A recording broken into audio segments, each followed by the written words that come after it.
na guys, nakaayos na. Ano ko na lang ito mamaya or bukas pagkatapos ng trabaho. Ayan.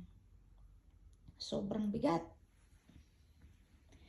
Ayan po, sa mga gusto makatanggap ng Balikbayan Box, ang gawin nyo lang po ay mag-follow, share na po. Ayan, reacts na din po at comments. So, yan na po. Alright.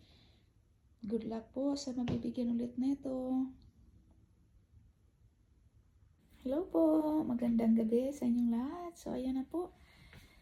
Mamaya, i-ano ko na lang po ito. Sobrang bigat. Ayan, kabilang ng anak ko ang magbubuhat niyan.